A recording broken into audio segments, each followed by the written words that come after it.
인생이란 참 허무한 것입니다. 25년간 성실하게 모아온 퇴직금이 단 6개월 만에 허공으로 사라져 버렸으니까요.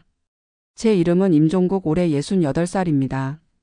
25년간 생명보험사에서 지점장으로 일했고 62에 퇴직했습니다. 보험 영업은 정말 치열한 세계였습니다. 매달 실적 압박에 시달리면서도 꾸준히 버텨왔죠. 고객들에게 늘 안정적인 노후를 위한 투자를 권유해왔는데 정작 제 노후는 도박에 가까운 투자로 망쳐버렸습니다. 퇴직하던 날 회사에서 환송회를 열어주었습니다. 직원들이 준비한 영상편지에는 제가 그동안 도와준 후배들의 감사 인사가 담겨 있었어요. 그날 밤 퇴직금 8천만 원이 통장에 입금되었을 때 느꼈던 안도감이 아직도 생생합니다. 드디어 아내와 평온한 노후를 보낼 수 있겠다는 생각에 두 손 모아 기도했죠. 처음 한 달은 정말 행복했습니다. 출근 시간에 맞춰 일어나던 습관이 남아 새벽 5시에 눈을 떴지만 서두를 필요 없이 여유롭게 아침을 즐겼습니다. 아내와 근처 공원을 산책하고 동네 노인정에 들러 바둑도 두었죠. 하지만 석 달이 지나자 일상이 무료해지기 시작했습니다. 매일 같은 공원, 같은 노인정, 같은 사람들.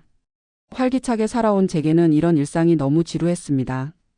그러던 어느 날 보험회사 후배인 김 과장이 찾아왔습니다.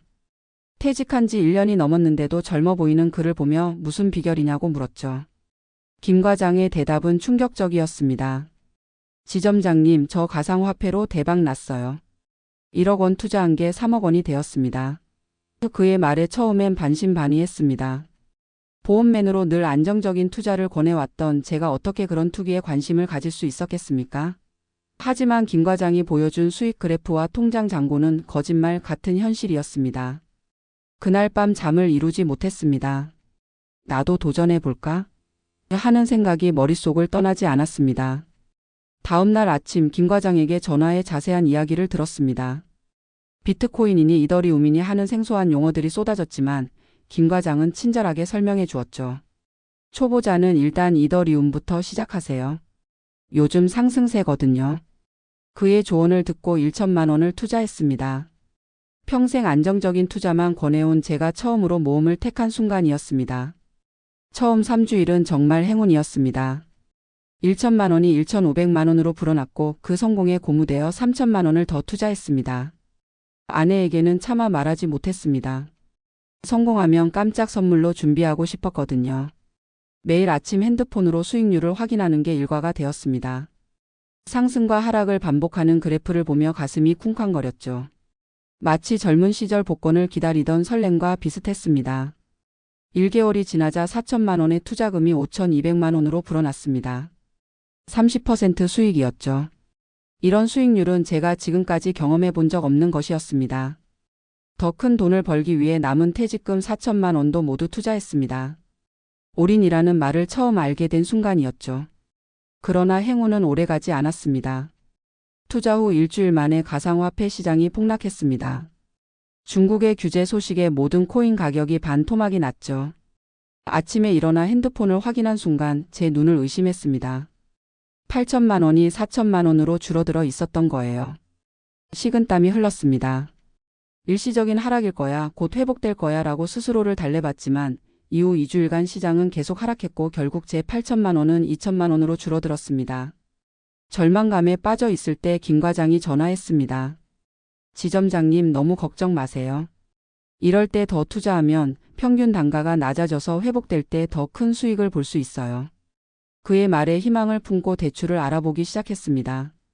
퇴직자에게 큰 대출은 어려웠지만 신용대출로 2천만 원을 추가로 마련했습니다. 본전을 찾겠다는 일념 하나로 무모한 선택을 한 거죠. 하지만 가상화폐 시장은 회복되지 않았습니다. 오히려 더 떨어져 제 투자금 총 1억 원은 1천만 원으로 줄어들었습니다. 이제는 아내에게 모든 것을 고백할 수밖에 없었습니다. 함께 노후를 위해 모아둔 돈을 모두 날려버렸다는 사실을 말하기가 너무 두려웠습니다. 아내에게 모든 것을 고백한 그날 밤은 제 인생에서 가장 길고 고통스러운 시간이었습니다. 아내는 처음에는 믿지 않았습니다. 당신이 어떻게 그럴 수 있어요? 항상 안정적인 투자를 강조하던 사람이. 그녀의 목소리에는 배신감과 분노가 가득했습니다. 그날 밤 아내는 한숨도 자지 못했고 새벽에 갑자기 숨을 쉬기 힘들다며 응급실에 실려갔습니다. 패닉 장애 진단을 받았죠. 자식들에게 상황을 알리는 것은 더 힘들었습니다. 서울에서 직장 생활을 하는 40살 아들과 37살 딸이 주말에 인천 집으로 찾아왔습니다. 아들의 첫마디가 아직도 귓가에 울립니다. 아버지가 어떻게 그럴 수 있어요? 평생 남을 위해 보험을 팔면서 정작 자신의 노후는 도박으로 망치다니. 딸은 말없이 울기만 했습니다. 그들이 실망한 눈으로 저를 바라보는 모습에 죽고 싶을 만큼 괴로웠습니다. 퇴직 후 9개월 만에 저는 빈털터리가 되었습니다. 통장에 남은 돈은 생활비로 겨우 3개월을 버틸 수 있는 정도였습니다. 그러나 투자에 대한 갈망은 멈추지 않았습니다. 매일 가상화폐 차트를 보며 이제 바닥인 것 같은데 라는 생각에 사로잡혔죠. 결국 아내 몰래 500만 원을 추가로 대출받아 다시 투자했습니다. 빚으로 도박을 이어가는 중독자의 모습이었죠. 아내는 점점 우울증이 심해졌습니다. 매일 아침 일어나기 힘들어했고 하루 종일 아무 말 없이 TV만 보고 있었습니다. 가장 힘들었던 순간은 손주들이 놀러 왔을 때였습니다. 평소 같으면 과자와 용돈을 한가득 준비했을 텐데 이제는 그럴 여유조차 없었죠. 손주가 할머니 이번엔 용돈 안 주세요? 라고 물었을 때 아내의 눈에서 눈물이 흘렀습니다. 결국 아내의 우울증이 심해져 정신과 치료를 받기 시작했고 저도 함께 상담을 받게 되었습니다. 의사는 제게 투자 중독이라는 진단을 내렸습니다. 처음에는 인정하기 힘들었습니다. 나는 그저 잘못된 선택을 한 것뿐이야 라고 생각했지만 상담이 진행될수록 제가 도박 중독자와 다를 바 없다는 사실을 깨달았습니다. 치료 과정에서 만난 다른 중독자들의 이야기가 저와 너무 비슷했습니다. 퇴직 후 무료함을 달래기 위해 투자를 시작했다가 감당할 수 없는 상황에 빠진 60대 남성들이 많았습니다.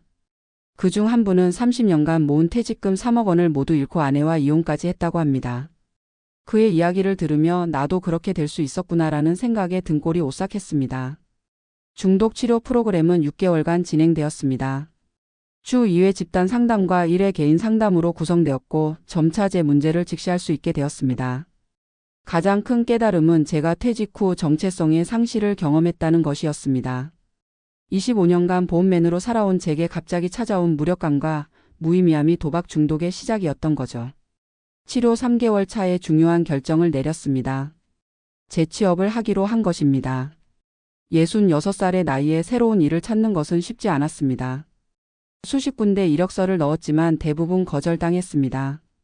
결국 집 근처 아파트 경비원 자리를 구했습니다. 월급은 120만 원, 보험회사 지점장 시절에 10분의 1도 안 되는 금액이었지만 다시 일할 수 있다는 사실만으로도 감사했습니다. 경비원 생활은 생각보다 고되었습니다. 밤 12시부터 아침 6시까지 야간 근무를 하며 추위와 졸음을 참아야 했습니다. 가끔 입주민들의 무시하는 태도에 자존심이 상하기도 했습니다. 예전에 제 사무실에 찾아와 보험 상담을 받던 사람들이 이제는 저를 알아보지 못하고 지나치는 경우도 있었습니다. 그럴 때마다 가슴이 아팠지만 이것이 제가 선택한 결과라는 사실을 받아들였습니다. 국민연금은 65살부터 받기 시작했습니다.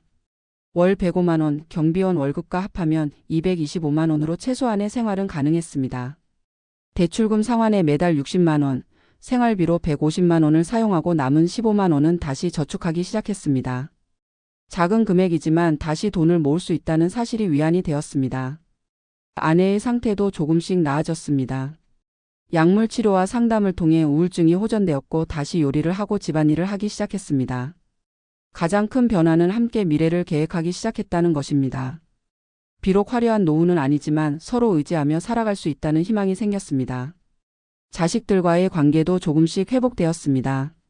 처음에는 연락도 잘 받지 않던 아들이 석 달 만에 집에 찾아왔습니다. 제가 경비원 일을 시작했다는 소식을 듣고 놀라워했죠. 아버지 정말 대단하세요. 그 나이에 새로 시작하시다니. 딸도 가끔 손주들을 데리고 와서 저희 부부에게 위안을 주었습니다. 특히 아파트 경비실에서 일하는 저를 보러 온 5살 손녀가 우리 할아버지가 이 아파트 지키는 사람이래요. 라고 자랑스럽게 말했을 때는 눈물이 날 뻔했습니다. 투자 중독 자조 모임에서는 제 경험을 다른 사람들과 나누기 시작했습니다. 특히 은퇴자들을 대상으로 하는 투자 유혹의 위험성에 대해 경고했습니다. 평생 모은 돈을 한순간에 잃을 수 있습니다. 그 고통을 아무도 대신해 주지 않습니다. 제 이야기를 듣고 도움을 받았다는 분들의 말에 작은 보람을 느꼈습니다. 1년이 지난 지금 저는 68살의 아파트 경비원으로 새로운 삶을 살고 있습니다. 여전히 대출금은 남아있지만 꾸준히 갚아나가고 있습니다. 아내와는 매주 일요일 근처 공원을 산책하는 소소한 행복을 누리고 있고 손주들이 놀러 오면 용돈은 적지만 정성껏 챙겨주고 있습니다. 가끔 옛 동료들이 제게 물어봅니다. 그래도 후회는 없어? 솔직히 말하면 후회가 없다고는 할 수 없습니다. 25년간 모은 퇴직금을 도박처럼 잃어버렸으니까요. 하지만 이 경험을 통해 배운 것도 많습니다. 삶에서 가장 중요한 것은 돈이 아니라 가족과의 관계 그리고 자신의 가치를 어디에 두느냐는 것입니다. 투자 중독에서 벗어나는 과정은 쉽지 않았습니다. 지금도 가끔 가상화폐 가격이 오르고 있다는 뉴스를 들으면 가슴이 뛰기도 합니다. 하지만 이제는 그 유혹을 이겨낼 수 있는 힘이 생겼습니다. 매일 아침 경비실에서 일을 마치고 집으로 돌아올 때 느끼는 작은 성취감이 그 어떤 투자 수익보다 값진 것임을 알게 되었으니까요. 인생의 끝자락에서 깨달은 가장 큰 교훈은 한순간의 욕심이 평생 노력을 앗아갈 수 있다는 것입니다. 하지만 동시에 다시 시작할 용기만 있다면 어떤 나이에도 새로운 삶을 살 수 있다는 희망도 배웠습니다. 제 이야기가 비슷한 상황에 처한 누군가에게 작은 위로와 경고가 되길 바랍니다. 요즘 들어 자주 하는 생각이 있습니다. 만약 그때 퇴직금을 투자하지 않았다면 지금 어떤 모습으로 살고 있을까? 아마도 좀 더 여유롭고 편안한 노후를 보내고 있겠지요. 하지만 지나간 일을 후회해봐야 아무 소용없다는 것도 알고 있습니다. 남은 인생 비록 경제적으로는 풍요롭지 않지만 마음만은 더 부자가 되어 살아가려 합니다. 밤 12시 다시 경비실로 출근할 시간입니다. 제 인생의 두 번째 직장인 이곳에서 오늘도 저는 묵묵히 제 자리를 지킬 것입니다. 8천만 원의 퇴직금은 사라졌지만 그보다 더 소중한 것들을 지켜나가는 68살 경비원의 이야기는 여전히 계속되고 있습니다.